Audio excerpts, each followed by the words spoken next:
खुरुमजरी येंगबिरब पुनमकपु impact news की discussion award agenda Manipur दा आई Sharatchandra Sharma तराम नोकचरी ngasi ge agenda manipur da khanagadori wafam asi congress se masagi manung gi oiba wafam na maram oiraga kaitharabra haibagi wafam sidani khanagadori ba lona lona ngasi gi topics da khananam gi damak lengchin video case sing di ai gi khwaidagi lapa yeta phambiri basi advocate Laikshram memo chairman MPCC media department habni tamu taram nokchari tamu memo aduga tamu gi hek oirom da phambiri basina khelen thoksom special correspondent the telegraph tamu sutaram nokchari aduga ek thangna yeta nakna phamini jari basina Dr. Nimai Chanduang spokesperson BJP ni tamu sutaram nokchari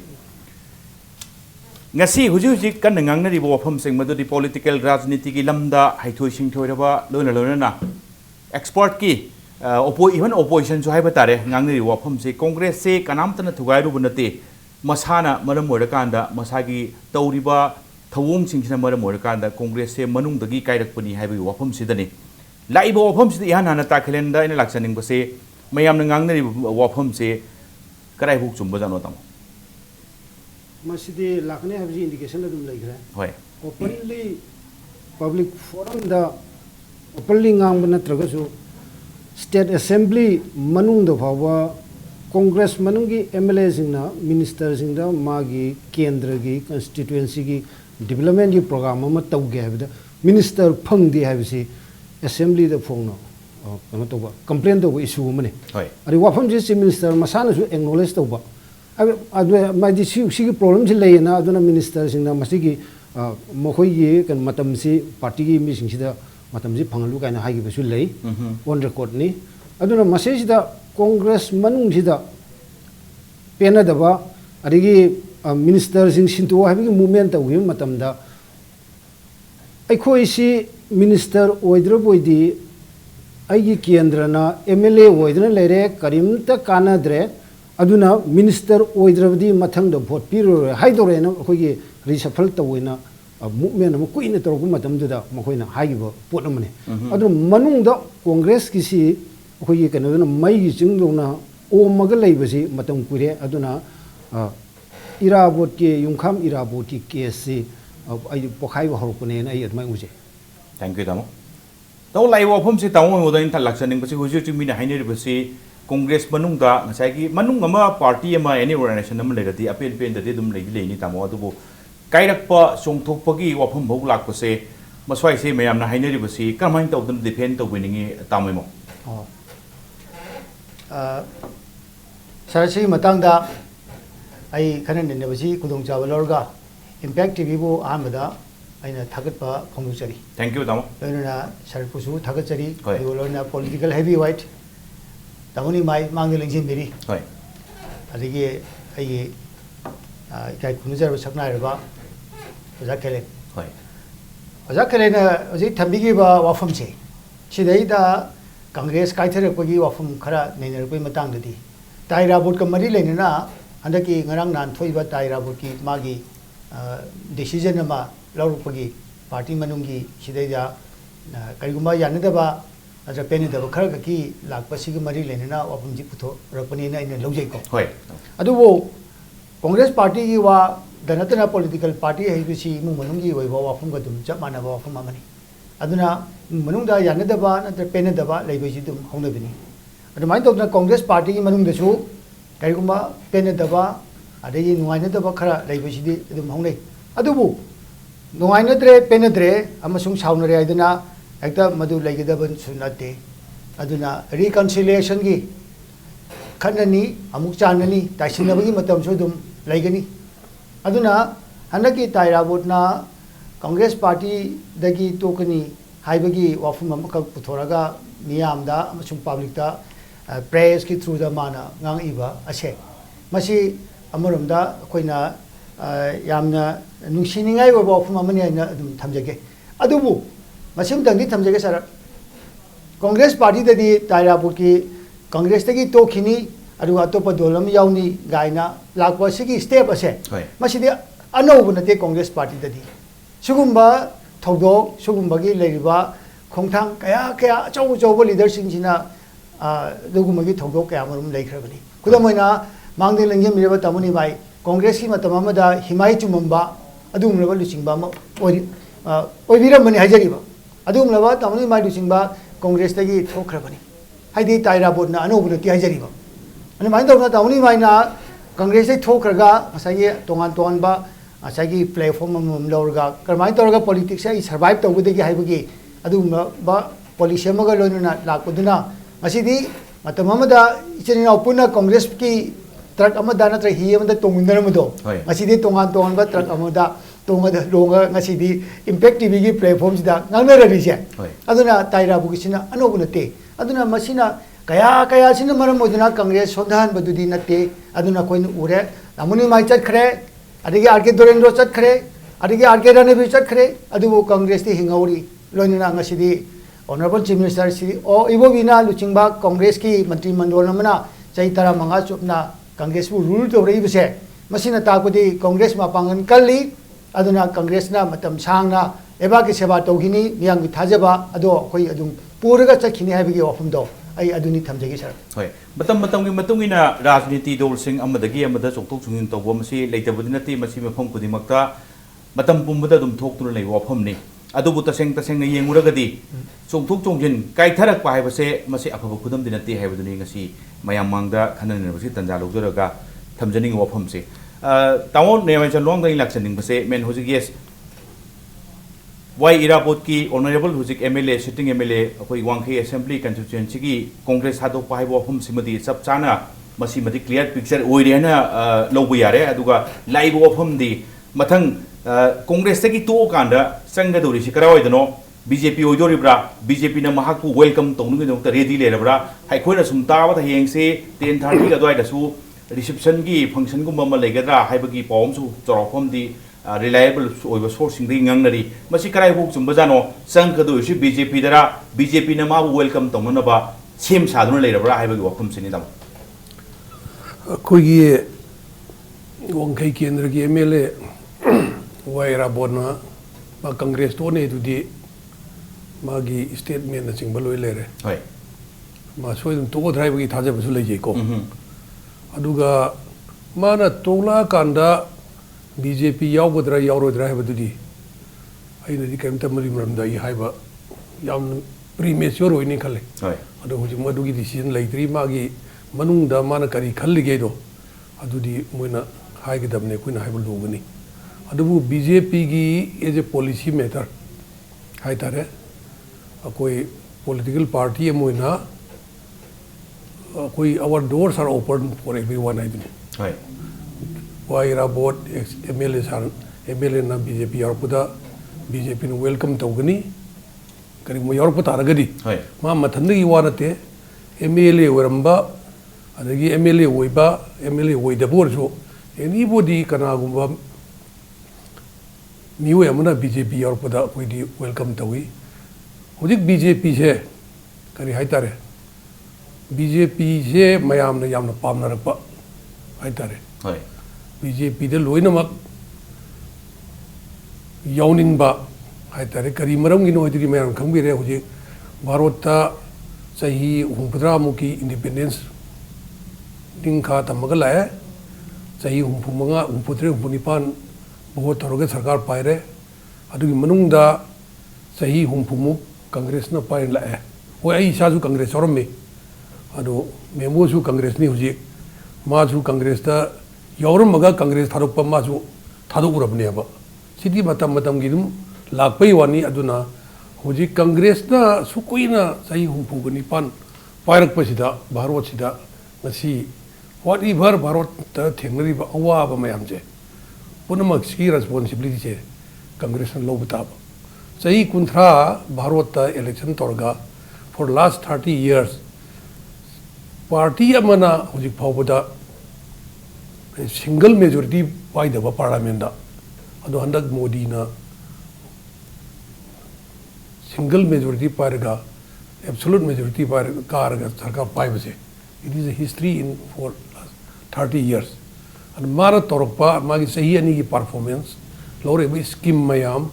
अदगी mission मयाम हुई तोरईबा अदगी corruption दा करिगुम्बा यदि corruption free India की लंबी दु चंगलकबिसदा अखोगी मणिपुर की वर्षु अरे Bharat अतैतिगी मफम state अयामबद लोइनमक से लोइनमक कांग्रेस से मुतखिबै टाइप लापा होजिक अखोगी भारत बीजेपी की प्राइम मिनिस्टर नरेंद्र मोदी की कांग्रेस मुक्त भारत अचिगी मिशन लंबी दुरा चंगलकबिसदा असम फ्री होइरे कांग्रेस की सुमाइदरा अयाम स्टेट अयाम सुमोसलपा होजिक लेहरिसे खरदंग कोई मणिपुर गुम्बा स्टेट मचा मचा खर नतनदी भारत के चावर चावर स्टेट यामना लिंगना कांग्रेस पारंपसे लेछलक्त्रे अदुना मणिपुरदसु होजिक हंदक के लाकदरिबा 2017 के इलेक्शन इदा कांग्रेस असे मुथत्पा हाइतारेने कांग्रेस मुक्त मणिपुर अदुगी माइकैदुर चंखलगा लाइबनी अदुना मणिपुर की प्रजा पुनमंगना हाइतारे ऑलमोस्ट एवरीवेयर चलु मफम खुरिमक्ता केंद्र खुरिमक्ता बीजेपी दा याम भोट पिनिंगमगी अदुगी ट्रेन से फजन लाए अदुना मरु लाकपदुदा अखोगी लेरिबा political leader Singh हाइतारे मखोगी वखन लोंदा अहोंग Lakpa BJP यौनिंगलकपसी यौनिंगमसी सुम उबा करगा उबयोनिको अदुना उबदुना अखोगी अदुगी माइकैदुर लाकपनिना हुजी अखोगी बीजेपी दा यौरपदा अखोगी लोइनो वेलकम तबुने जी हाइजगे थैंक यू तामो थैंक यू ताकलेन स्वाइन इलेक्शन बसे मरोइन हुजिक से सुम मयाम सुम पानरिबा अखोगी कैलकुलेशन से 2014 की इलेक्शन यामना मेजॉरिटी याम चाउनो फंगबा सेंटर द पाइबा बीजेपी ना इमीडिएट रिसेंट हाइरगना मु असम की इलेक्शन असम दा बीजेपी याम चाउनो काबा थाजदब मोंगा हाना चही 35 रूल तोरगा लाकपा कांग्रेस गवर्नमेंट दु तुखिबगी वफम सिनि तामो स्वाइसिना मरम ओरकांदा स्वाइदसु बीजेपी से साफरकनी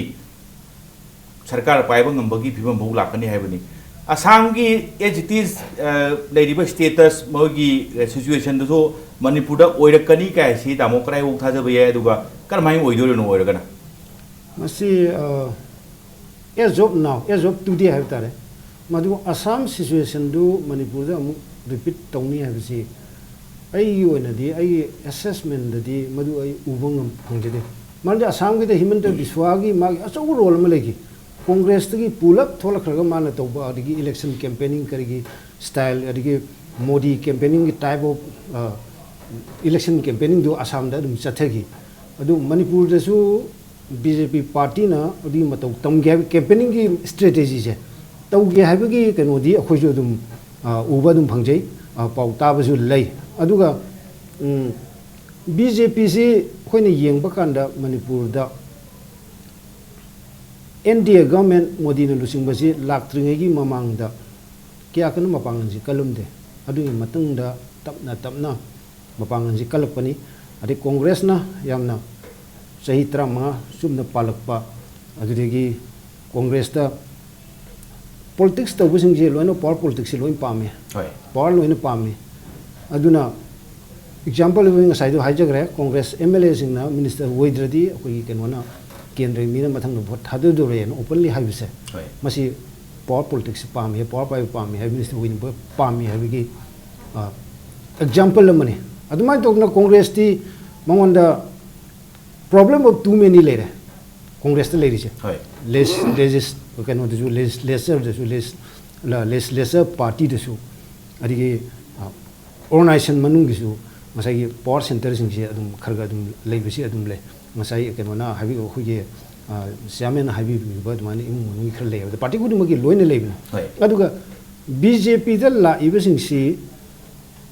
कांग्रेस की पामगसु टिकेट फंगरोयदबा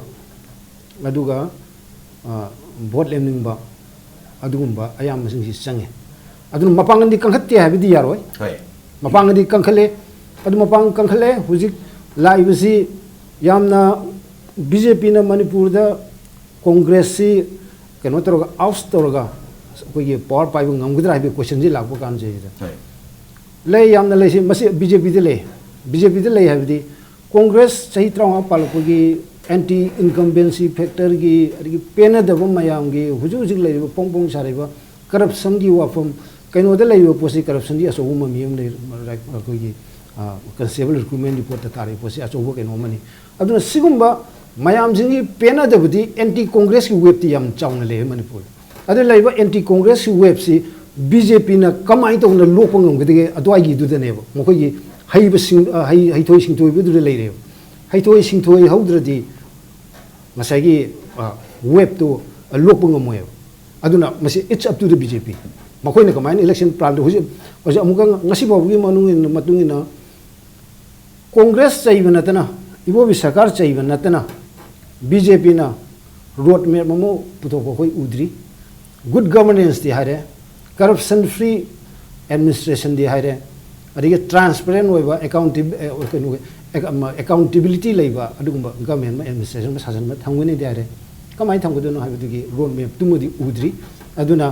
कांग्रेस पामदो कामगुदु बीजेपी दी चंगनी अदु व्हाट इज द डिफरेंस हाबिदो कांग्रेस के बीजेपी से करावाइदा खेनगदेनो हाबिसि अनिजी खेनबसि बीजेपी ना कांग्रेस से अखोई खेनरिसि सिनी होय मोदी ना हाइबो मयाम तो मोदी की स्कीम मयाम बुदे दुम हाइरे अदुबुदि सेंटर में तो पाखलाइबा स्कीम अदगी केनोदा समनारगा कोई गैस की द लाइबा हाना सिर मणिपुर दा लिसिंग अनि लेनबा क्यू लेंगनबा अदगी बुक तनो हुजिति नुंगाइरे मोदी गवर्नमेंट लापो केनो ने एमसी क्रेडिट पिनिंग मोंदा माला बुदि सिगुम कानबुदि सेंटर की स्कीम मयाम दि लेरेबा अदु अखोई साइदा मणिपुर दा लाकांदा मणिपुर की पॉलिटिक्स ने पूरा तोंगानबा केनो ने अखोई इशू दगा सु के चटप जानो थी मणिपुर से मी द कैंडिडेट सु याम लेबा केनो मनि मयाम हाइने सिने ओ केनो दा तृणमूल कांग्रेस तगी डिस्क्वालीफाई तौर मतुंगदा बीजेपी द यावरिबा थोंगाम बिश्वजित का खुमुकचम जोय किशन गेसी मयाम मा मोय ने इंडिपेंडेंट लेबसु अदुम कागने बीजेपी ने काबने जे जोय किशन ने काबने थोंगाम बिश्वजित ने काबने हाइबसु ले अदुना अखोई जि पूरा अखोई पॉलिटिक्स ने पूरा केनो मनि एकता अरिगी इशू दा एकता इशू बेस तौरगा एकता वोट काबजु नत्रि अदुना लायु वोटी सिल लेत्रे हरगसु मसिमोना तोंगानबा डिफरेंट टाइप ऑफ अखोई केनोगी इलेक्टोरल पॉलिटिक्स अखोई सिदा लेरें खलगसु एंटी कांग्रेस वेब से बीजेपी ने कमाई तौदना वोट कन्वर्ट तो ngam gudi gedo maduri ngam maduri matung ne besal ai admaina ai haige thank you तामो हाइदी बीजेपी की सेंटर तगी अचौबो वेब अमदि लेरे लोन थंगनबा एक हक्थेंगना थंगनबदि नत्रि अदु नॉर्थ ईस्टर्न की स्टेट की मनुंगदा मोइबा असम की हंदक पांगथोकिबा इलेक्शन की रिजल्ट तुन मरम मोरकांदा अदुगिसु नुंसित अमदि सिटी सिले हाइबा नुंसित अमसुंग मसिगी सेंटर की वेब सिंग से कमाइना थबक तो ओंथो कांदा माइ पाकपगी लमदुदा कराई फावबा खुमांग चाउसुन चंगजन गे हाइबदो बीजेपी की होनजमन बीजेपी की लाकदोरबे इलेक्शन नक्सल इबा मतम सिदा होनजमन दुदा यामना मखा पोनगनी हाइबे वफम दुनि थंबेरि वफम से याम नुय ताकेलेन तावय मोइना स्वाइदा लासनिंग सिंग से तावना हानबगी आइना हंजबदुदा रिकन्सिलिएशन पुंजनबगी हुजिकपुदी ngसाइगी ऑनरेबल एमएलए वांखैगी सिना ताकबिबददी ngरang प्रेस ता कैदा हाइबिबददी चप चाना थादोनि हाइबगी फिरेप तु लेरि हाइ अदु इमुंग मुनुंगी खनबरे न हुजिपौ लौरकांदा ताइसिननबगी यासननबगी स्वाइगी कोइगी टाइमिंग नत्रगा तंजासी कराइ भौबा होनबिरि नत्रगना हानदगी अदुम तोंगान ताबोय अदुम तौगरी मा मसखिबदा कांग्रेस की नंबर अदुकी मतिक चपचाना लेजरी मदुदी यामना थे मदुसु यानी हाइदोरिब्रा नत्रगा इमुंग मनुंगनी काइनबा नुंगाइते असुकु नोइना अबु हाइदोरिब्रा कमाइन थंबिनिंगी दाम यम चुमे सर होजिगे हंबिरिबो वांगजे मयामजु दुम हंगरिबनी अदु हंगबम जु थोइबने अदुगी मतंगददी कांग्रेस की होइबा अखोई प्रिंसिपल अदुगा अखोई कांग्रेस की लीडरशिप की विजडम दुनिया आइना थमजनी बसे होय अदुना ताइराबोट पब्लिकता अमसुंग प्रेसता मागी पेंदबा नुआइतबा पुनिंग नुसिबगी वफम खरा फोदोए बसिदि अदुम ओपन वरे अबुदबो माना मागी डिसीजन नमा लौरि बसि करमाइ लौरैनो मदुदी लोइनम अरोड अफोंग लोइ खंगरे अबुदो मदो ऑफिशियल दी ओइद्रि हाइबदे अखोई पार्टी ऑफिस दा कसी फोदे माना चेमा थारकनी हाइबो पोतो हजि पौ थारकसु लेत्रि अदुना हजे कोई खुदिमंगना ताइराबोटा याम इराबोटा कोई कांग्रेस की कर्मी खुदिमंगना कांग्रेस की बिसिंगबसिंगना यामना लांगतकना येंगजरिबदे मा यामना ममन यामनबा अदुंगनबा मणिपुर की लुचिंगबा अमनी राजनीति की लुचिंगबा अमनी अदुगो लोइना कांग्रेस पार्टी की सु ममन यामनबा लुचिंगबा अमनी अदुना मागुमा मी अमना अदुमाइन तौदना ngसागी पलेफम खंगदबा अदुगा करिगुंबा हाइबम तमम खंगदबा फिरेब अमदा आइगी कोई लुसिंबा इराबुना दुमा फिरेब अम लौरकन हाइबसे कोई थाजरुदि हाइजरिबा अदुगा करि मरमदगी माना सुगुंबा फिरेब अम लौरैबनो हाइबसे कोई ततनसु Hungary aduna koina uri marande ganu ko koi lochingba honorable chief minister Sri O Ibobi Singh magna mag yamna tawman khangba aduga jaminari ba luchingba sing sigi marakta jagi amagi karigumba nuai taba amta warasu akoi awabadu themjinnadna nuai taba kari legi haibasi phongdongnabagi adugu magi yamna democratic oiba yamna liberal oiba aduma principle amda lejaba luchingba mane aini hena thagat jabi wane te ko kudamoina 2013 gi angan ba sarukta RK Dorendro ji matamda party si karom da yaudagi haiba khangdna leiba matamda hospitalize tawna Jennings ma nadan leibi adubo honorable chief minister na jagi RK Dorendro nare si tabda ma hangba chali hajariba adu thajarude RK Dorendro amusu magi family na honorable chief minister lenga aga mai tawna RK Dorendro na ba hangba lakane hebje thajarude hajariba adubo honorable chief minister ma chalaga mana chale chief minister lakane tawna security mayam cordon tawga section tharangdu yengaga lakpari inganga e thajarude hajariba RK Dorendro ma maksu thajarude adubo लाकंदी सुमा हाइनरे मचे मनाउदो हे उनाबदा कमिनयब यामो करी नुवाइतब लेगे नोंग त सोय मुंदा वाइ हम त सु नुसिबो वाइ त सु हाइबिरक्ति सिबु करी नो यामो आई लेजरिसदी ननाउ लेरी हाइबिन चिंबा नुसिबो वाइ जे हाइदना अदु माइन त उना जतबना यामुना RK Dorendro करियो अदुनी चीफ मिनिस्टर ओबोबी आइसु इकाइ बुदगिने आई नोन वाम त सु हाइहोद्रे ने को सुमाइन दम फोंदोने हाइजरिबा सामाने तामो निमाइचा लुवांग त सु honorable CM na woi nusina jaraba maru mapang singi namai dawna taira busu kadiwai khandon dawdorino soiduna khalamgani pausi aduna soiduna pillar tharamgani aduga karigidamta nuaitaba pari pendaba lege aduna adugumba khangtapta punsigi losilaba matam sida koi adugumba gi mafumrang khangdabam man leitam mi mo dawna chakadaba do soida marak amtang thasabagi tanja amtang lojabate madudi suigi ada ai ai ja tamuna khongdu pibo wado afom dem phajai madudi kuina leminar abani sumaina to rupase sumaina khongphom sigi sigumba khongphom ma lorokani haibagi keno se thajarudi haibani samsam nare kan laiba afom di leiba congress leader sing sisu sumaina themdan khosan base mang sum toraga lai haibani ado laiba swaida yam kanna kano to ise mi atopa khangdaba public nadi tharam mai ai ka haiba expectation se moina to budi ai na khali adubu tamo di chairman akoi MPPC ki media department ki chairman choi biri tamo hangjaningi na chap chana tharu ba leirabra wari chaba leirabra sigu step se lor pakanda mamang da hana kitang kanoma gap amtang nerek pata changelaga wari chaba dumaina handak ki stay da koigi yumkhai bam ira bot ki manak ta chatla kanda e masigi phirep se handok si akoi hana nungai na da leirasu koi karai da wari charaga nungai chana si kan haibagi potu leirabra sini tamo tamo tharam ba yai tharam dong mali hai dudi kitang ain jungo public na tabu nungai dong mandi hai jeri thaba leirabra sini tamo lai aduni nga sai na sar hangja gi bise hoi taira bona mana ai nongni simong sida ai resignation se piselani hai bo fuma hari bise ai khanbagi matam numi ni da di logje ge na magi leiba prajadagi magi electorate sing jagi mana hari bise ji hoji pawudi lakti bani na ko aduna koi na officially kayumba hanguraga ju ko mai dawna kayumma ma otherwise khan yidra haibagi su oram bai koi leader si honorable president koi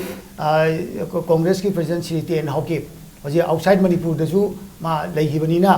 aduna masagi taira bot ki magi decision do amtang su lakisin wa ko lagadi soiduna koi kai dong sigai ba decision am di soiduna longnar kani thank you haidi nasagi era bot masamang nadi honorable MLA wangkai assembly constituency ki masamang nadi congress thado ni hairaga su hoji hoji leiba congress manung dagi di wari chanagini hanjalakpa yabagi asadu lei haibani ai di magi chedu mai resignation application du yoroktribani na he yorok mutam dadi soiduna khanara ani abadudi okay thank you tamo project se khanabagi kano se tangkaksi am nungai ri break ki matung ngai lakto se tamo dani tamo na haibi ningwa dagi aina hangdok su tamo dani adu ai ki tanja dum lo munapte akoi ki matam gi kitang kano si constituency ya kana hoji tamo break am tang gorga break ki matung tamo da lakcharge tamo commercial break am gi matung da impact news gi discussion or agenda Manipur yam thuna mi am rakta mu puduna laksage impact news mi ing taduna leyu Lengson birau Thangmaiban DM College Road ta leiba Eastern Suzuki da Fangbiragani Suzuki ki gari macha sing makhal suna मफम सिदा Suzuki दा train तौरबा mechanic सिंगना निंगथीना service पीरिबा servicing centre की खुदोंग चाबा अमसुंग स्पेयर पार्ट सिंग MRP रेट फंगबिगनी लोइनना इराई लाइना लोन लौबा याबगी खुदोंग चाबा सुपीजरी ngasi maglengsing birau Eastern Suzuki Thangmaiban DM College Road Imphal Manipur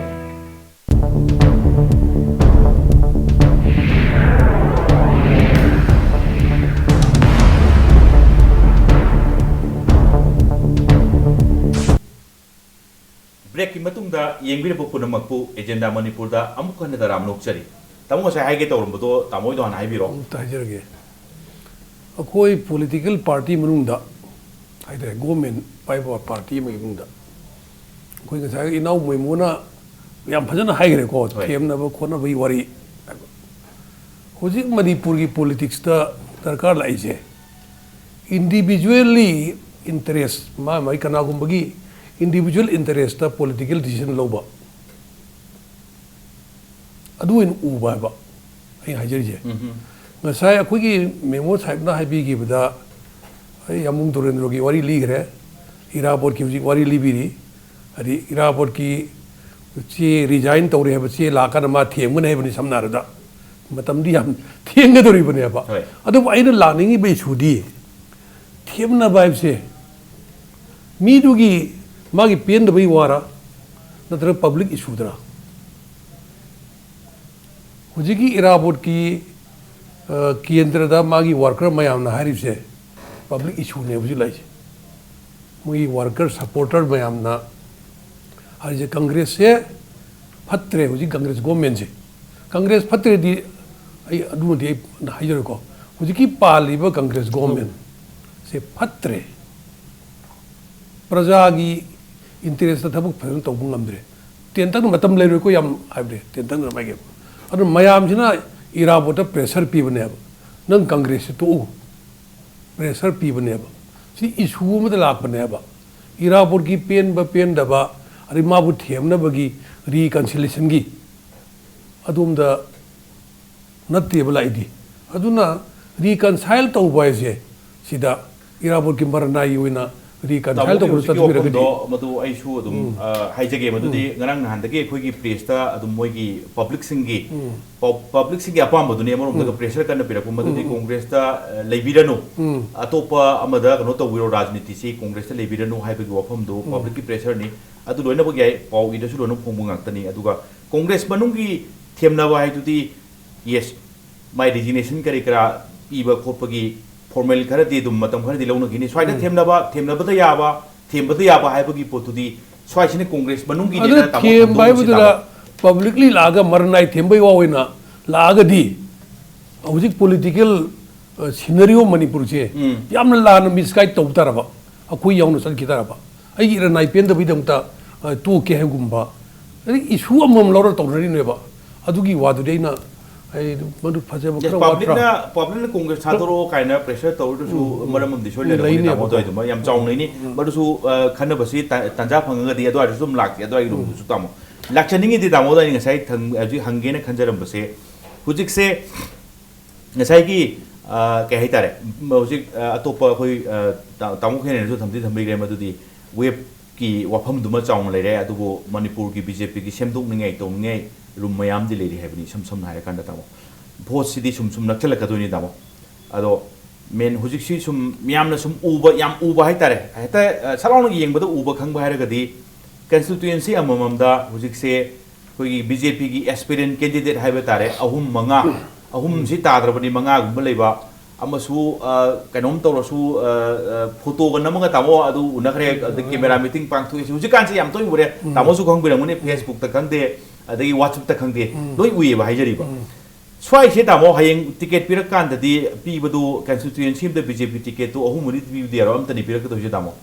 swai gi pose kamai streamline tawni natragana ticket phangda ba singdu hayeng anti BJP oina ga work to ro ga di adwai du mu congress ki di mu to mu pu bi dori ni ko swai pose tamo kamai na solve to go da ke ni kamai lo senga de ke ni hab ta jare loisan ba yaroi loisan ba di hayeng election chila kan da ticket to law thokan lo sang dam ni hoi ngasi manipur gi praja gi wakhan hai tare ko hoi koina phauje bada koina chacha bada survey tong jabda BJP की ticket पीबा जी लाइना पीरोय मिचंग मिखाइदा वानोम कोनगा पीबा तौरोय नान अखोई की national general secretary organisation Ramlal ji ला अमी सिदा कोई मीटिंग तौवे मान अखोई दा हायरम बजे सर्वे तौरे 2 राउंड्स ऑफ सर्वे लोरे हायरम 2 राउंड्स ऑफ सर्वे दिल्ली की केंद्र Diphu सिगी अदगी another 2 rounds of survey तौगिनी वाली सुमाइना अदगी अखोई रिपोर्ट मयाम IB की रिपोर्ट CID की रिपोर्ट सिना चिंग एजेंसी मयाम की जो रिपोर्ट्स लौ मोय कन्ना चथरी हरिबा अन BJP टिकट पीदोरी से क्लीन इमेज फर्स्ट ट्रांसपेरेंसी लेबा लेगदबा अदुगा प्लस विनेबिलिटी सी यंग टिकट पीरकने अन केंद्र अमदा मिरेफ विनिंग हाइबा मंगा लेबा यावी तरुक लेबा यावी अनी लेबा यावी लकीली होजी फाउटे इन लेबसगे खनबा केंद्र दी यू उदे दाइबो गेम अरु तम्बंगमदे कमोले हाइदि याम थुना सेंटरगी करेगी लीडरसिंग लाकादा हाइबो सिंग स्ट्रीमलाइन तोरकांदा चरांग नबदु थोलोय होय खरा लेबदुरी लेय आई लोइजगी बेको सिग लेरिबो मयाम से अरे भोल इवनिंग बाजे प्रजा सेवा तौनिंग बजे मणिपुर जी प्रजा की सेवा तौनिंग बसी याम करे यामन दना प्रॉब्लम बोल अदुने याम गिबो मयाम से मणिपुर दा ngasi लेरिबो situation as of now Manipur की प्रजा ना बीजेपी दा सरकार पीगने है मसी मदी डेफिनेटली यार है मणिपुर प्रजा ना बीजेपी सोइदना सरकार पाहन गनी है मसी मदी इंगोना याम कॉन्फिडेंस लै बीजेपी दा सु मदुई कॉन्फिडेंस याम चाउ लै तौबदरी गसाई कैंडिडेट मयाम लेबदो होय अदुदा कैंडिडेट मयाम सिगी मु यानरी से मुई मसेन यानरी से होय लोइना मुबुदी होइदबि है almost everywhere यानरी से कनो एनी टिकट पीबा कोई सेंटर ना BJP पार्टी ना टिकट पिरपमीदो अदरो कोई मयाम पोलेपन बा हाय बसे मदु याना बने अब करिगुंबा अदरगी लम्मेन तोगा अमनी लेपदी कोई मयाम उरे बोले प मयाम केंद्र मयाम लेखरे बहुत ति लेपा बहुत साम फंगुगुंबा यांखै फंगुगुंबा चहुम फंगुगुंब लेगरा अदुदि कोई मी कैंडिडेट ने था दिया बदुदि they are not serious candidate aduna khoi ki BJP ki manungda kendram da mayam multiple kari haitare experience candidates manungda kana gumba hing ticket phangda le ticket phangdra kanda akoi atopa party de lep ko pad na independent lep do they are not to be counted as a serious candidate by the public adune our problem will be solved okay tamo yam nungai je hangi ge tamo amtang ham joge tamo yam tentang na haitai army की recruitment गुम्बा सारा fungi recruitment गुम्बा तदी north east से खरा पिकपा खरा अखोगी वांगबा गुम्बा वाटपा सिना मरम ओरकान height का से तामो खितंग एग्जामिनेशन खरा दी तवी तामो को अदो हुजिक मरुएना सेंटर की मरुएना पार्लियामेंट की केनो सिदनी लोकसभा गुम्बा राज्यसभा गुम्बा की पोचिदनी 75 इयर्स सिना ngसाई कट ऑफ अखोगी एज की टाइप त मी से सही हुमरावा हेलदी का हैवी प्रॉब्लम लाइसे स्वाई की पोसे मणिपुर दसु सिगी पोसे सबसान चना दोरिब्रा नत्रगा खरा एग्जामिनेशन खरा लेदोरिब्रसनी तामो दे हंगजनिगी छैना अदुदी हाइबा लुगनी ओके लुगनी खरदी लेनी खर लेबा याइन खल्ली ओके तब अदु खक्ता हाइगे याम हाइरो ओके तब मरमदी हुई लाइबा ट्रेन से हौजिक लाइबा ट्रेन सिदा अखोगी LK अडवाणी मिनिस्टर विद्रे को अदगी मुरली मनोहर जोशी कोई गिद्रे एज फैक्टर ने लवी हाइबा अखोई जो इसादा वारी सरबुदी नते media reporter press ta kari irakpada Nazma Heptullah another example hoina akoi gi har excellency governor Nazma Heptullah gi example lam le rahe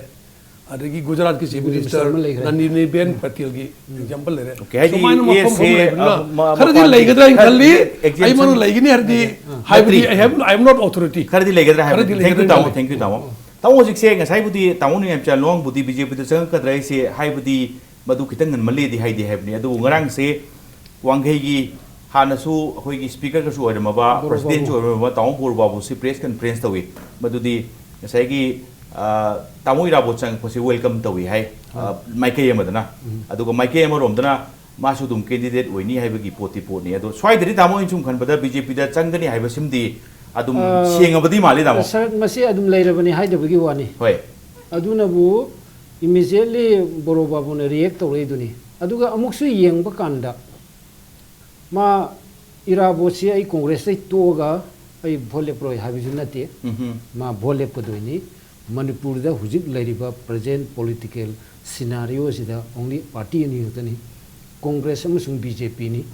hujik lairibi atai party left party sing marai chaithare yadre ri mpp yadre je lairiba party myam se hujik anuba khoi gi bijoi koijam ne semai anu party si masak mong marin naidri gyan ta de party ani si khaktane ba adu yeng ku matam da bot lepasi ka na budi lep na di ka na lep ko doini congress to ga di bjp de yaw boisi masana ta bani adu ni mana ai bjp de yaw ne na ek to openly law bu ko du su ya da ba khara ma gi kenu khara lai bu oiram gani adu ngasai gi lakbu kan da borobar na hare du ma su bjp gi candidate si oining pam bani na ma su maro lo le do irabo to ga bjp ja chang pam matam da ma si ticket phangroi dra irabo ta pi hada na maram di ma sitting mla ni adu ma gi mass support base ma le jabani ngarang cardeli to riba nahan dei pulai bisno adu ure han de mayam khang bu ju lai adu ngarang di amu miyam ma no uthoe ma maram di ma si winnability ki chance irabo ti si yam wang na le ba hoi ade do boro babu na adirman hare ba party de sangi har boidi criteria mayam ma lai ade gi ticket pi bisisu criteria mayam ka lei hari si ma ticket phangroidra irabot pi radra na pakhalak pai pot ne ba aringa sai ma ke na tamuni mai na haibi yam phajum lei party manungi certain kendra khara da ticket chi akhoi manga tanaraga su punna wak tong mina ba haiba ma hoi adu yana well and good adu party go na phai ai go na bhavane te bjp go na bhavane aduga adi amana tamani ma chana amuju haibi gi ticket tanaram mati to khidna ticket phaudre na atopa party da chatkraba independent bu hoisanu jdu bu hoisanu ljp bu hoisanu chatkraba man chakhimu at least vote khara di pura chakadoine mai BJP ora kado khara di BJP gi vote thata kado khara di ma candidate na serious hoidre jo vote khara di ma khumdo khara doine ba madu BJP gi mangjabne vote mangjabne mo gi vote masing hande doine ba mani damo aduna physiki masisu ngasai BJP sina congress intu gani moi de hekta intu gade gi ngai ngamdro dune physiki lai aduna made hekta intu ge hardi candidate ticket aspirant mayam ji phangdo mayam ji moi kamai tawduna party da ram thangde ge habche masisu aso go challenge namne ba sir challenge di challenge oi ba aduda wa mai je ge ko akoi politics torami loi khangba ai badi BJP da yauraga BJP ticket phangagana ai BJP gi work to guni hai ba BJP ticket phangdraga na BJP against work to ne che masi praja ne yaad re hoji ayam moina vote khara pugi do adudi hayeng madu BJP gi vote ati lo ne bai di Manipur ri le bisi vote multi corner contest ne ba केंद्रीय straight fight तो लागो है बा मंगा लागदर बहुत यांखै चाम दुदी वो लोई अदुम लेनी ना कनागो मीम ना अकोई बीजेपी टिकट फंगद्रे ना माना अतोपरली खिद भोट खर पुगी दो that vote we don't count as a BJP vote अदि तमोना होजि हाइबे दुमाइना प्रजा सिंदु तसेंग सिंगना अदवाई मतम दु ज्ञान याम ताग्राबम भरे नतबिदा हयेंग की मतंग ला आदि तामो को थाजबिउ को तमो आइदि तो हाइजे उदोइने बा अखोइना याम थाजनबा अखोइगी लीडर दो अखोइगी मिने बोइनेन तरमदु टिकेट पीदे ने बीजेपी ऑफिस दा लाकदोबा थोंगलाकदो मिमी यामसे तामो स्वाइगा से तोमजनदना सीआरपीसी का चलाइसु खंगको तुइ तामो यामसे अदु दे अखोइ तामो को मतंगदो इंदिरा के केस में लेग्रबने मा इंदिरा केस अमा खंगे दो केबदा नते इंदिरा अदु केस लेगिदो हाउ मच शी पोल यंग बियो बको what I have told I हाजिर दो अदु हंदक लोई उनी हुजिकी पोतु दे कोइ लोइना पुई अदुदी लोइना चनबिनी पीए मयावना पीए एमपीपी हे सिदा आई प्रेसिडेंट वरमे टिकेट पी अदगी टिकेट पी दुकान धरना तोजुम लाएबा अदुदी मणिपुरी चनबी ओइन तोरे अदुदी तसेंग बदे तसेंग तामो स्वाइसे प्रजाना ज्ञान ताबेरगे इरांग थोक्त्रबो मयम भरे अदुगा ताइछन्नबगी ताइछन्नग्रबो इरांग थोक्त्रबा अफबबो ओइरबा तामो लोइन थागन यारिगे ताइछन्नबो होनगनी थैंक यू तामो तामो मोइना स्वाइदा लक्सनिंग बसे मरुइना हुजिक से मयाम सुम हाइनबदुनी चुम्ब चुम्दबदुबुदी तामो Memon ngасai thambigre madudi congress se masa mathanda manungdi kaijabani kaiba hore haibani hojiki horaiba khoi tamoi ra bot ki tanja si khoi chairperson na chairman haibani te ko hojiki to aina haibani ora sai mayam thamba comment ne thamdri sai expert sing takhelen junga si haibiri aduga mamang da su hana already koi friday am da su togre mamang gi friday da sigi matang se mayam expert sing haibi bu se yes masa mathanda kaijara pagi sign duni haibani स्वाइदा इन तामोद लाक्सनिंग बसे सिगी ngana nan gi thui besina paramo rakanda makata na kaithar gi denabagi steps ka lokhotpa tawo media gi chairman media department sigi MPP sigi lebirim ni aduga senior leader singda kamai advice to biningi section bamni mathau taren khambi bra kai khambi sir mase adum makoi tawni maisu lei ko hoy व्यवहार थी थोक है भी high दिया दे खरा दी ममांग गिदी पंबिरो दाव मतुंग ता लाखरो going तो तो हाई जगे को होय तावो इराबोट ना कांग्रेस ते तो खरगा माना तो प दोल मदा आईडी बीजेपी ने चिंबा याउनी नत्रगा तो प याउनी हाइदुमा आईडी कंसर्न ओइ जे को होय मदुमा केसु गाइदे दाव आईडी वांग मद लेरे होय होजे आइना थमजनी ये वाफम दे अकोई कांग्रेस की प्रिंसिपल होय अकोई थाजे जवाम दी करिनो हाइबो कांग्रेस पार्टी से तो पुदी ने सरा होय कोदक कदम तो पुय yam lai hajariba okay aduga to khraba chou heavy weight leader manane ai heavy weight oiramabani ai congress a chou leader oiramabani aduna ai to ragasu ai amona congress la age haibise masi congress sidi yaw sidi ko kwai digi luba don singi manamda congress party mu luba leitre khaina bana khara lai hanjan ba lui haibani hanjan ba lui haibani aduna congress da ki to khraga hanjin mangam dadna laigiba luchingba manipur gi tongan tonba donda lerga choba power paidna aduma choba luchingba kamarum leigre ko adubu losilakba punchi gi aroi ba saruptadi phiran kupaga loigibdo hoy adu loigi de ajari kupki de ajari ba hoy adu main dodna tairabot nushiraba ko gi luchingba congress ta tharokta chakhibadi yai adubu handaki punchi gi wana mana thadokhiba chakhra matung dadi ko मागी लेबा time factor पुंची की factor से सिदना अमोन कांग्रेस दा मो हलकना बगी लंबे दुदी मा लेरो हेजरीबा हलक पदु गोय अदु अमना मो मान खनबदी रेफरेंडम मा वांखई की मागी इलेक्टोरेट सिंग दुगी रेफरेंडम मागी मतुंगी न मा चटकदोरी बिने आइना वादु मा हाइरे को रेफरेंडम माजिदा कोइना उरिदी वांखई केंद्र से कांग्रेस की एंटी कांग्रेस लोइना ओइरबरा गाइबो फुम मा ला हेजरीबा अदुदी कांग्रेस पार्टी न कैदुंगदिसु उदेबा मोइना सु हाइ रेफरेंडम लोक मतंदा कांग्रेस पार्टी दी नुसी अदुबो कांग्रेस की होजिक लेबा सरकार सिदे कोई यानिंग्रे सी कतनेबा अदुबो कोइने ओरिबदी कांग्रेस की सागलक मतंदा वांखई केंद्र की प्रजा सिंह कयागी मति कंट्रीब्यूशन तौदना लाखिबा अदु वांखई केंद्र हाइगा कांग्रेस की लेबा फिरान पारग लाखिबा से खुदम मोइना सेराम निंसिंग बताबनी को सेराम की अंगो होइना मतंदा पम कोरेंगना मिनिस्टर मतम मा डेवलपमेंट मिनिस्टर ओइरमिन को मतंदा कयागी मति साखोट पुरखिबा मसी यु ताइरा बोसु कांग्रेस की मिनिस्टर होइना चौ कंट्रीब्यूशन क्या मम तौरगा लाखिबनी हाइजरिबा अदु मसीदे कांग्रेस था थारोक्तना मा चलनी हाइना हारिबा असे मसीदैदा उजेकी लेरिबा अकोइना कांग्रेस पार्टी की मसाई लुचिंगबसिंगना थमजरीबदी मागु इकाय खुनजरी माकी लेरिबा पुंसीदो अफबा पुंसी अमदा लेननबुइदमता अकोइ मंगोने मेसेज पिजरी अदुना मरमदी तोखिबाई बिसिदी खुदक अदुम तोकु याई याम लाइग्रबो फुलमनी अदुबु तोख्रा मतुंगदा मो हंजलकपदुदी अवाबनी ने ताइराबोट अदुना चलिबा लंबेना से चखिसी टॉलरेंस हाइबा लेबिताबनी मनदी कांग्रेस पार्टी से अखोजु डेमोक्रेटिक पार्टी अमा वन को इनर पार्टी डेमोक्रेसी ले हाजरीबा यानद्रे हारगा कोइ एता ए नंग तो आइने दा खुदै कन्मी की थबक से मैते यौना बि खैदे होइवादि को खुदै कन्मी थबक से कांग्रेस पार्टी ले लैति हाजरीबा यानकिनी याम डेमोक्रेटिक प्रिंसिपल याना बदु तमो तसिंग होनरगा यानरगदी दो जुसु फै अखोइदि खनबा पामदे सिने अखोइदि खनबा सि येंगबो नुवाइते तिनबिउ चानबिउ प्रजा की सेवा तौनी थोलेबा रूल तौरीबा पार्टी अमना यामना डिक्टेटोरियल होइबा अदुगुंबा एटीट्यूड अमा चले हारगदी प्रजा न कोइबु करी होय कनी थाजु हायु हाइबनी ने कांग्रेस पार्टी अस्कुमदि डिक्टेटोरियल होइदे याम चुमोफम ने मरमदि मसी ताकरेन मासो से सॉफ्ट वार्निंग हाइताय मरमदि खाइबु खाइना खदि चंगबलुरनी मयाम खाइना द्रिङैदा तामोन हाइ फोंगदु पुलिस खाइना द्रिङैदा खनबियु अदगी खाइना खदि चंगबलुबनि हाइबनि याम दि सॉफ्टी मानबा दुगा वार्निंग अथोटप कनो हाइताय वार्निंग हाइते पाउजे लाइताय सेक्शन वाइ साइड इलेक्शन निंग बसे मरो लास्ट इलेक्शन 2012 किसे तृणमूल कांग्रेस से masing yam kajadragasu congress he mathangdadi Mani. labor party amani ko Largest single- second largest. lapna jarasu handaki 2017 election je tamo same ngasai gi congress ka bjp ga si Trinamool naga lawramba role do swaida bjp haijil ani congress ka yamna close yamna nangna ban traga lapa iduna tamo lakada matamna madu khangani akhoi no je hairu yaro adu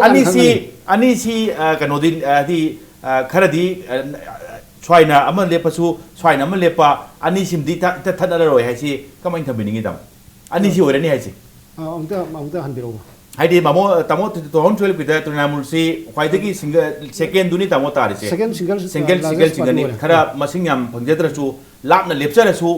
congress he mathang da moi lepkhibani hadagi 2017 gi election gi matung gi result lakadori si swaida BJP oidori bra sini tamo congress hek mathang si BJP oidori bra kayam nang adori kayam close oidori kamai thambininge sini dam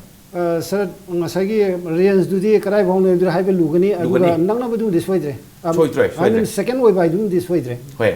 adi second way by hagadra second way second tani ga hairoga Koina first party no sawtna hoy BJP na first tani ado hujiki waina BJP majority bangni hujimaki waina aino hujimaki waina ngasi maki waina Matam ni uri wali hujiki ko. waina matam wali haibda kitang de luni aduga Sum yengbiyo. kin contest haibdudi ani jiri simat sibawdi soidre hauji akhoi gi kayam lap leminaba kayam nang leminaba hadi leminarani haibani kanano mang thaba kanano tum thaba idu matam no Badlam na purakani. khangani aduga hujikti lepti leminarani aduga lengjum di nganarani haibtare tamo losalak pase tamo khara tentangna khara walongba khara thambiningba lerati tamo anjoni madui matum do lobi usani hal lei hai ningdam ane de akoi de hale haise anu de haine to mayam digi khara an mayam de khara haidi tamo mono su tamo go igwa Goi go. tamo go masai mayam masai 60 75 kan lebina hal mu hajan hal hal wai che ba hanu re haime te tamo halli haime tamo akoi de han baduni tamo keno ne aina haningi che hauji si hauji ma haibadi yam lugani akoi khelen na ju habi re ko hoy hauji ma haibadi lugani development yam lakini no kuira sa tawi congress ki di lokta me aida hi awu hon bugum ne hauji hi kaira ba ma lokta tu sinking ship ai do sinking ship da lupka da ro ba hi da tuonga ipak tu lan gane je kanam tu pam kai ba horabni kudam la abni madu yamna sula khidra khali adu dei huji ma hybrid gan bali aduna huji road map ta BJP ki road map akoi phajani yat pa hore huji aduna we are very confident BJP will get an absolute majority thank you tamo thank you so ida tamo takelen su masi matangi pose horen loidi lo shalabo question ni tamo adugo hangjaning budi tamo mo dani thamjaning wafam je tamo mo taseng haire kanda ama ani tokibada congress ta sarang nagadaba phim dumati huji koindi leitri congress si masing yam yami phajana yamna nungai ne sarkar chalairi sarkar pairi tamo simadi lengba yadre tamo dai go wafam li tamo aina lorak pada hangjaning se maroina wangai gi oina haitare assembly constituency gi oina yumkhai ba mirabota chaigi mangonda piri ba treatment haitai sam naira masigi treatment se mayam sum yengnabadadi kitang moswai si khara phajaba watpa khara nungai na udaba haitare sam naira kanda kaino to wiri subo kaibagi wakhal londre dum phawa sam naira kanda base sandung tak tasu tamo su dum khangbi bu ngaktani sam naira kanda haidi yam tongana inthok budong thamba but whereas as a leader amoina magi mathakta thoidongna corruption gi khangde natragana anti party oibagi wafam maktu orso morso adugu su tamo thondi udaba thabak so dum tawjaningba yamna chama heta leader oire leader ki quality leire haibadumukti oidraga su yamna nakna lejaba adugumba public leader amane na sum mayam sum uiba haitai adaida sahi khara tam amani sita chatharakhiba mangonda leire ba phibam singe tamon khangbirabani kupna yingudrasu swai pose tamo being a human being kamain phaubi tawam thu ena khanbran traga mase tawbiro jobne na khanbibra kamain thambiringi dam sarasigi matang de aina thamjaning budi yam ten tang thamjabudi ko taira bo khakta pen de bagi wa bo fuma khakoi na uni hajari ko hojeki mantri mandon chi 2004 gi matungda identification log gi matungda de hana ko gi larger size da leramba mantri mandon gi magi leramba matum size do hojeki limited ओइबा number अमदा लागान चिददी मंत्री जी मसिंग यामद्रमनिना होजिकी तारा निथोय कक्तंग Ayra कांचिददी MLA नदी मसिंग याम होगनिना मद पेंदबा नुवाइतबा हाइबसी याम मसी अमखक्तगी one नति हाइजरिबा अदुना MLA मयाम जी पेंदबगी मयाम जी खोलाउसी अकोई party मनुंगदा मसी फोंदोनदबगी वानिको अदुगा मसी पेंदब जी party अमगी वानतबा सरकार पाइबदा ngasai मंत्री ओयौद्रगदी आइदी मतुंगददी आई मदु खुदोंग चाबदो मांगनी हाइबगी मसीगी पेनदबा नुवाइनदबसे अकोई फोंदोनद्रगसु कयामर ममा दुम लेनदब नति हाइजरिबा अदुगुम नदना ताइराबु किसु चमाने ताइराबोना खरे हेना माना पेंदबगी नत्रगा माबु खरे हेना तुहदबिबगी अदुगुम यामनि ह्यूमिलिएट तौबिबगी ने आइबो अफुमदो ताइराबु खक्ति वासु नते अते मयाम जी पेंदब लै अदुबु पार्टी मा हाइबसिदी पार्टी मद बिलोंग तौद्रगदी पॉलिटिक्स आइबो पोटसे मसीदी यादबनिना चटपे यादबनिना अदुना पार्टी दुगी लैरिबा मदुगी प्रिंसिपल दुंगांग न चटप ताबनिना आइगी पेन म फन्नब लैरगसु नुंगाइतब फन्न लैरगसु मदु पुनमक्तो मदु मपान थोप यादे खांग ताबनी हाइबा अमगी प्रिंसिपल म लोइना सम लाकपसिना ममिथंगदी अकोइदा हौगिबा मतम खरगी ममांगदा रिसफल तौइ हाइजरिबको रिसफल तौगदबनि हाइबा चिंगमदु तौइ अदुसु लैरिबा पिक एंड चूज दु कर्म मौंगदा तौगदगी हाइबा अदुगी विजडम ममई मखदा लाकपदुना ngasi chathari basineba aduna tairabot mathandagi wa ngakta nate mayam pendab lergasu adu puna mosing ado party amagi principal amada ikoi chatkani haibagi thajaba aduga loina na gosi bok lai basine thank you tamo takhin loisam base ngasi yam da loisan ge tamo taseng hare kanda sem poti hujiki wahang duri chap manai tamo mase ai gi wakhalon dadi ngasai gi mama samung lepe aduga yam kuina su kajar aba congress ki oin lejaraba pot amni swaida Honorable Chief Minister की मरीम ताम सु तुम है थाजन बा तसेंगा them के तुम याबदी याबजाने ले पनु गाइना तुम थाजन बा यामना नुंगाय हंदबा फीलिंग्स तुम दे तुम पोन बा माले इवन ngरang नान की खुराई की प्रजा सिंह ने हाइरिसे वांखई असेंबली कंस्टिट्यूएंसी दा कांग्रेस की कैंडिडेट अनि ले अमना इलेक्टेड नि अमना नन इलेक्टेड नि हाइबगी पोट अमसु चांग थुई तामो स्वाई से आइना तामो हंजनिंग से एनी बीजेपी वगैरह एनी पार्टी ओसनु तामो सिगुम्बा डिस्क्रिमिनेशन से आई वखंदा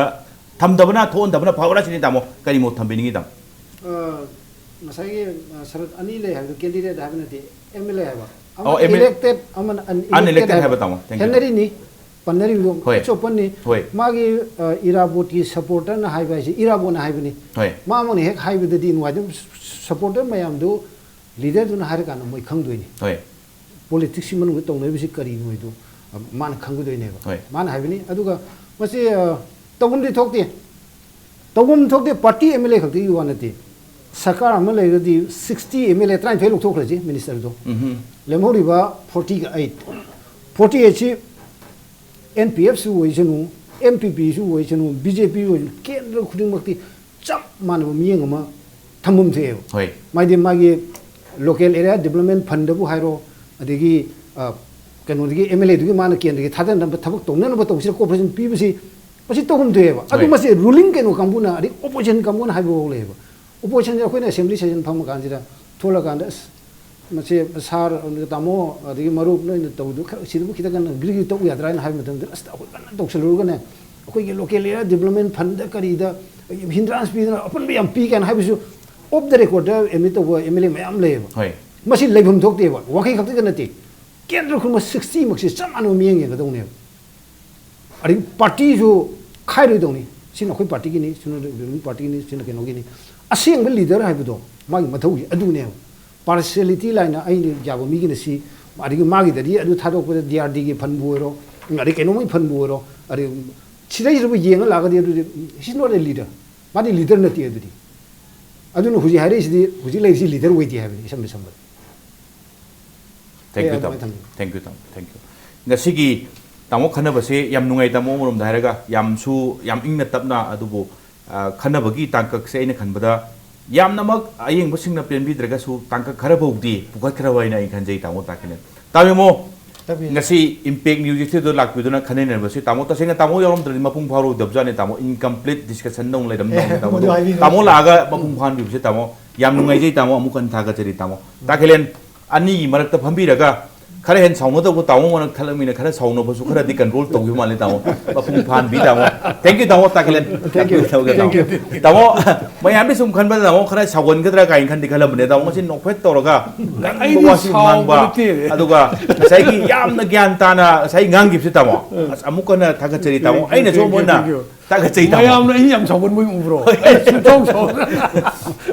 ngasi damakta di